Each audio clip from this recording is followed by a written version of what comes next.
Hello, welcome to SiCT। তো আজকে আমরা দেখব আমাদের SiCT বিজনেস প্রো সফটওয়্যারের পূর্ণাঙ্গ একটি টিউটোরিয়াল। এখানে প্রত্যেকটি অপশন বিষয়ে আমাদের আলোচনা করা হবে এবং লাইভে কিভাবে একটি ক্যাম্পেইন করা হয় এবং প্রত্যেকটা টুলসের বিষয়ে আলোচনা করা হবে। তো আমরা যদি প্রথমে আমাদের ইন্টারফেসটা লক্ষ্য করি তাহলে আমরা প্রথমে এখানে দেখতে পারবো কন্ট্যাক্ট সেন্টার, অর্থাৎ আমরা বিভিন্ন কন্ট্যাক্টে হোয়াটসঅ্যাপ নাম্বারগুলোতে আমরা ক্যাম্পেইন চালাতে পারবো। তো আমাদের কন্ট্যাক্টে যেগুলো কন্ট্যাক্টে আমরা ক্যাম্পেইন চালাবো সেটার জন্য আমাদের প্রথমেই আমাদের হোয়াটসঅ্যাপ নাম্বারগুলোকে ফিল্টারিং করতে হবে। তো ফিল্টারিং করার জন্য আমাদের প্রথমতই আমাদের টুলস মেনুতে যেতে হবে। টুলস মেনুতে যাওয়ার পর আমাদের হোয়াটসঅ্যাপ নাম্বার ফিল্টার এই টুলসটি ব্যবহার করতে হবে। দেন আমরা ওই ফিল্টার করা নাম্বারগুলোতে এই যে প্রথম অপশনটি আছে কন্ট্যাক্ট সেন্টার, এটা আমরা ইউজ করতে পারবো। তো আমরা প্রথমে এই টুলস থেকে আমাদের যে নাম্বারগুলো আছে সেইগুলোকে আমরা এখন ফিল্টার করে নেব। তো ফিল্টার করার জন্য আমরা জাস্ট স্টার্ট নাওয়ে ক্লিক করব। ক্লিক করার পর আমাদের যে এক্সেল ফাইলটি, সেই এক্সেল ফাইলটি আপলোড করতে হবে। তো এক্সেল ফাইলটি আপলোড করার জন্য আমাদের এক্সেল ফাইলটি প্রস্তুত করতে হবে নাম্বার দিয়ে। সেই ক্ষেত্রে আপনারা এই জিনিসটা দেখতে পারেন, এরকমভাবে আপনারা নাম্বারগুলো সাজিয়ে রাখবেন। 88 দেওয়ার পর নাম্বারগুলো থাকবে, অর্থাৎ আগে কান্ট্রি কোড থাকতে হবে। যদি আপনার কোনো কারণে কান্ট্রি কোড না থাকে, যেমন আমি আপনাকে দেখাচ্ছি, এখানে আমি একটি শীট নিচ্ছি।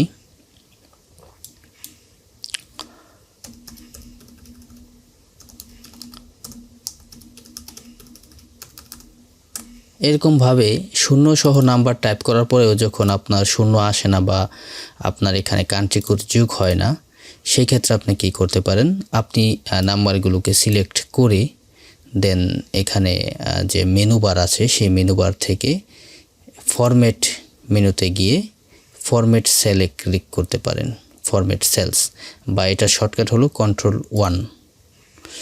এখন যদি আমি কেটে দিই যদি Ctrl+1 ক্লিক করি বা প্রেস করি তাহলে এই ডায়লগ বক্সটাই আসবে। এখানে যাওয়ার পর আপনারা কাস্টমে ক্লিক করবেন। আমি আবার দেখিয়ে দিচ্ছি, নাম্বারগুলো সিলেক্ট করবেন। সিলেক্ট করার পরে আপনার এই মেনু বার থেকে ফরম্যাট পাবেন, এটা হোম মেনু থেকে ফরম্যাট পাবেন, ফরম্যাট থেকে ফরম্যাট সেলস, এবং পরবর্তীতে এখান থেকে কাস্টমে যাবেন। কাস্টমে যাওয়ার পর এখানে দেখবেন টাইপের ঘরে জেনারেল লেখা, এই জেনারেলটা কেটে দিয়ে 88 দেওয়ার পর 11টা শূন্য দিবেন। 1 2 3 4 শূন্য দেওয়ার পর আপনারা প্রিভিউ দেখতে পারবেন। আপনারা ওকেতে ক্লিক করবেন, দেন দেখতে পারবেন যে আপনাদের 88 এবং 0 এসে পড়েছে। এরকমভাবে আপনারা নাম্বারের আগে কান্ট্রি কোড দিতে পারেন। এখন আমরা যদি এই এক্সেল ফাইলটা আপলোড করি, আপলোড করার পর দেখব যে এখানে আগের মতো 0 আসতেছে না, অর্থাৎ এই ফাইলটাই যদি আমরা আপলোড করি আগের মতো 0 আসতেছে না। যেমন এই যে এখানে দেখবেন যে ফর্মুলা বারে 0 নেই, 0 বা কান্ট্রি কোড নেই, কান্ট্রি কোড ছাড়া এই নাম্বারটি রয়েছে। তো সেক্ষেত্রে আমরা কী করতে পারি, নাম্বার দুইটি কপি করে আমরা যে কোনো একটি টেক্সট ফাইল ক্রিয়েট করতে পারি। টেক্সট ফাইল ক্রিয়েট করে নাম্বার এখানে পেস্ট করতে পারি। পেস্ট করার পর এখন যদি আমি এখান থেকে কপি করে আবার যদি আমি এখানে পেস্ট করি তাহলে এখন দেখব আমার এখানে কান্ট্রি কোড সহ আসতেছে। এখন যদি আমি আমি এটাকে নাম্বার ফরম্যাট দিয়ে নিই। যদি আপনাদের কখনো নাম্বার এরকম আসে, সেই ক্ষেত্রে আপনারা নাম্বারগুলো সিলেক্ট করে জেনারেল থেকে নাম্বার করে দিবেন, এবং যদি পাশে 0 আসে ডেসিমেল কমিয়ে দিবেন 2টি, তাহলে এই নাম্বারগুলো হয়ে যাবে। এখন আমি যদি এইটা আপলোড করি তাহলে আমার কান্ট্রি কোড সহ আসবে, কিন্তু আমি যদি এইটা আপলোড করি তাহলে কান্ট্রি কোড আসবে না। জাস্ট আপনারা এখানে ফর্মুলা প্রয়োগ করে আপনার অন্য একটা শিটে পেস্ট করে দিবেন। কখন পেস্ট করবেন, টেক্সট ফাইল থেকে এখান থেকে কপি করে নিয়ে টেক্সট ফাইলে পেস্ট করবেন, এই যে এখানে, এবং পর এখান থেকে কপি করে এক্সেল ফাইলে পেস্ট করে দেবেন, তাহলে আপনার এসে পড়বে। তো আমরা যখন লাইভ প্রজেক্ট দেখতেছি আমরা এখানেই দেখতে পারবো। সাপোজ আমি যদি এই যে শিটটি আছে এইটা যদি আমি আপলোড করার চেষ্টা করি, দেখি কি হয়। দেখুন, ডিলিট করে দেবো, আবার টাইপ করি নতুন করে। আচ্ছা, এখন আমার কান্ট্রি কোড এখানে নেই। এখন আমি কান্ট্রি কোড আনার জন্য Ctrl+1 চাপ দিলাম বা ফরম্যাট সেল মেনুতে গিয়ে কাস্টমে ক্লিক করলাম এবং এখানে 8 দিয়ে 11টা শূন্য লিখে দিলাম। লিখে দেওয়ার পর ওকে করলাম। এখন যদি আমি এটাকে আপলোড করি, সেভ করি, ডেস্কটপে সেভ করি, আপলোড টেস্ট। এখন যদি আমরা আমাদের সফটওয়্যারে যাই, সফটওয়্যারে যাওয়ার পর যদি আমরা আপলোড করি, আপলোড টেস্ট যদি ওপেন করি, তাহলে দেখব আমাদের এখানে শূন্য আসেনি বা কান্ট্রি কোড আসেনি। কেন আসেনি?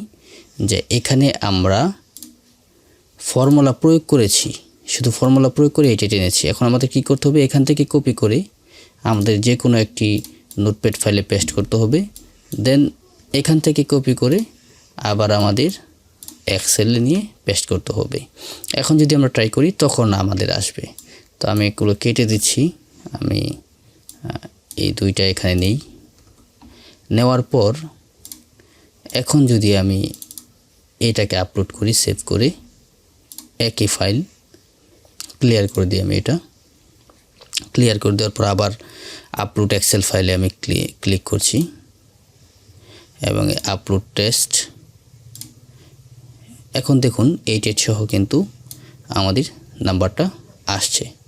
তো এরকমভাবে আপনারা নাম্বারকে ফরম্যাট করতে পারেন। তো আমরা এখন আমাদের কিছু নাম্বার আছে সেগুলোকে আমরা ফিল্টারিং করব। সো ফিল্টারিং করার জন্য আমরা টুলসে যাব। টুলসে যাওয়ার পর WhatsApp filtering, start now click করব। দেন আমরা আপলোড এক্সেল ফাইলে ক্লিক করব। আচ্ছা, আমরা একটি ফাইল ক্রিয়েট করে নিই আগে। আমাদের এখানে কিছু নাম্বার আছে, এটা আমরা ক্লোজ করে দিই। আমাদের কিছু নাম্বার আছে, তো এখন এটাকে আমরা একটু ফরম্যাট করে নিই, নাম্বার ফরম্যাট করে নিই, সেভ করে নিই। এখানে লিখে দেই ফর ফিল্টার টেস্ট। এই এক্সেল নাম্বারগুলোকে আমরা ফিল্টার করে দেখব যে এই নাম্বারগুলো হোয়াটসঅ্যাপ আছে কিনা। আমরা এখন আপলোড এক্সেলে ক্লিক করব এবং যে নাম্বারগুলো ফিল্টার করার জন্য আমরা তৈরি করেছি ফর ফিল্টার টেস্ট, এখানে ওপেনে ক্লিক করব এবং পরবর্তীতে আমরা এখানে 2 নাম্বারে এটা টাইমগুলো কমিয়ে দিতে পারি। এটা টাইম আমরা যত কমাবো তত দ্রুত আমাদের নাম্বার ফিল্টারিং দ্রুত হবে। তো আমি এখানে দিয়ে দিচ্ছি 1, এখানে 2,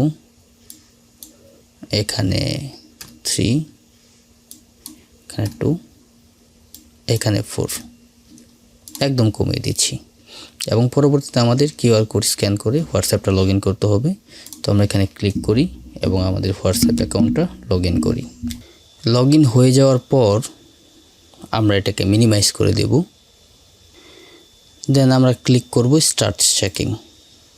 আমাদের স্ট্যাটাস রানিং দেখাচ্ছে এবং এখানে আমাদের কোন কোন নাম্বারে হোয়াটসঅ্যাপ আছে এবং কোন কোন নাম্বারে নেই এইটা আমাদের এখন শো করবে এবং এখানে কত % কমপ্লিট হলো সেটাও আমাদের শো করবে। আমাদের 100% কমপ্লিট হওয়ার পর অটোমেটিক্যালি একটি পপ আপ উইন্ডো আসবে সেভ করার জন্য, এই যেরকম। এবং আমরা যেই জায়গায় সেভ করতে চাই ফিল্টার নাম্বারগুলো সেখানে ফিল্টার করতে পারি। ডিফল্টভাবে নাম্বার filter.xlsx এরকম একটি নাম দেওয়া থাকবে। তো আমরা এই নামটা কেটে যে কোনো নাম দিয়ে দিতে পারি। ফিল্টার ফাইনাল দিয়ে আমরা এটাকে সেভ করে দিচ্ছি। এখন যদি আমরা আমাদের ফাইলটা ওপেন করি যেটা ফিল্টার করলাম, এখন এখানে দেখাবে যে কোন কোন নাম্বারে হোয়াটসঅ্যাপ আছে এবং কোন কোন নাম্বারে নেই সেগুলো কিন্তু আমাকে এখানে দেখাচ্ছে। তো এই ক্ষেত্রে আমি নাম্বারগুলোকে কীভাবে আলাদা করতে পারি, আপনাদের একটা থাকবে একটা থাকবে না এরকম হতে পারে। সেক্ষেত্রে আমরা এখান থেকে ডাটা থেকে শর্টিং করতে পারি। A to Z দিতে পারি অথবা Z to A দিতে পারি। সেই ক্ষেত্রে কি হবে, নট অ্যাভেলেবল যেগুলো আছে সেগুলো একদিকে চলে যাবে এবং অ্যাভেলেবল যেগুলো আছে মানে হোয়াটসঅ্যাপ যেগুলোতে অ্যাক্টিভ আছে সেগুলো আলাদা হয়ে যাবে। দেন আমরা এগুলোকে কপি করে ফেলতে পারি। কপি করে আমরা যে কোনো একটি এক্সেল ফাইলে এখানে পেস্ট করে দিতে পারি। পেস্ট করে আমরা এখন এই নাম্বারগুলোকে সেভ করে দিতে পারি। সেভ করার জন্য ফাইলে গিয়ে সেভ করি এবং ডেস্কটপে সেভ করি যে ফিল্টার ডান। এইভাবে আমরা নাম্বারগুলোকে ফিল্টার করতে পারি।